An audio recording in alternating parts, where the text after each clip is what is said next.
Hello dear students, welcome back to my channel physics SPC alternating current का एक question. For a given series LCR circuit it is found that maximum current is drawn when the value of variable capacitance is 2.5 nanofarad. If the resistance 200 ohm और inductor का self inductance रखा है 100 milli henry being used in the given circuit, the frequency of AC source is 10 power 3 hertz. Solution. सबसे पहले हमारे पास एक LCR circuit है, ये L, ये C और ये R। और इस सर्किट में हमें क्वेश्चन में कह रहा है कि इस सर्किट में करंट जो ड्रॉ हो रही है ना वो मैक्सिमम हो रही है बेटा। तो करंट कब मैक्सिमम होती है? जब रेजोनेंस LCR सर्किट हो। तो रेजोनेंस कंडीशन क्या होती है? कंडीशन ऑफ रेजोनेंस पहले तो करंट कितनी होगी? I R M S is equal to B R M S upon Z.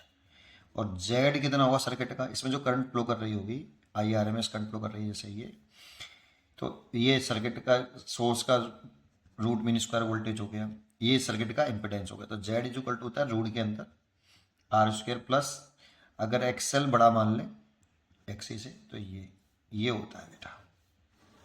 लेकिन अगर आप करंट की वैल्यू मैक्सिमम चाहते हो तो जेड मिनिमम होना चाहिए, ये तो फिक्स है। तो जेड की वैल्यू मिनिमम करने के लिए क्या करोगे? कंडीशन ऑफ रेजोनेंस बोलते हैं इसको। अगर एक्सएल और एक्ससी के बराबर हो जाए तो जेड की जो इस वाली सिचुएशन में जो जेड होता है ये मिनिमम हो जाता है आर के बराबर। देखो, अगर एक्सएल और एक्ससी बराबर हो जाए जेड की वैल्यू आर आएगी। अगर एक्सएल एक्ससी से बड़ा रहता है तो जेड ग्रेटर देन आर आएगा, और एक्ससी एक्सएल से बड़ा रहता है तब भी जेड ग्रेटर देन आर आएगा। तो जेड की सबसे मिनिमम वैल्यू तब होगी जब एक्सएल और एक्ससी बराबर होंगे, और जब जेड मिनिमम होगा तो करंट मैक्सिमम होगा। तो हमने पहले सर्किट में करंट की जो कंडीशन है कि करंट एलसीआर सर्किट में मैक्सिमम है, उसको मैंने बताया कि करंट इस वाले केस में जेड मिनिमम, तो करंट कैसा? I R M S maximum.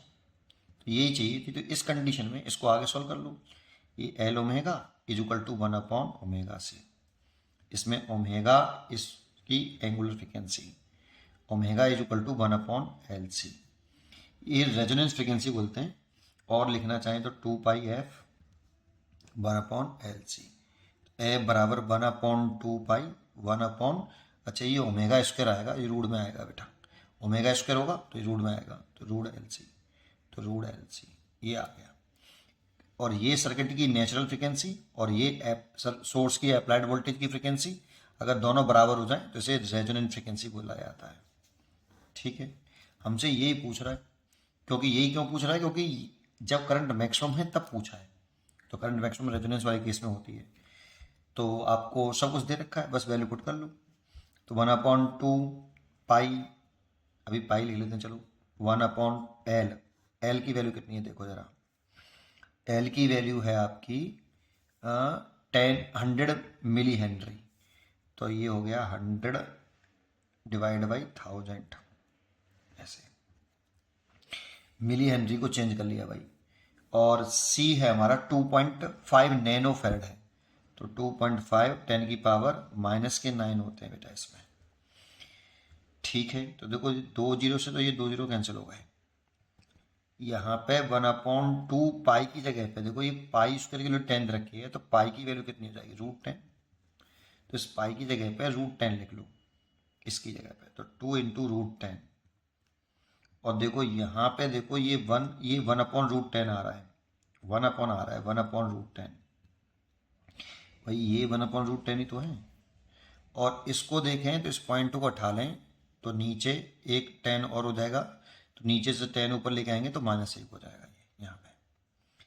तो ये हो गया आपका, रूट लिखें तो ये 5 हो गया, और 10 की पावर माइनस के 10 है तो माइनस के 5 हो गया। इससे तो ये कैंसिल कर दो, तो 1 अपॉन ये देखो 10 हो गया, ये 10 और ये 10 की पावर माइनस के 5। कैलकुलेशन कुछ भी कर लो आप, जो आपको करना है, बहुत तरीके से की जा सकती है।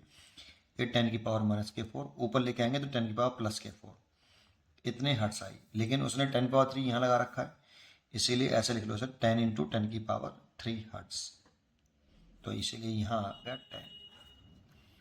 पढ़ते रहिए और खुश रहिए।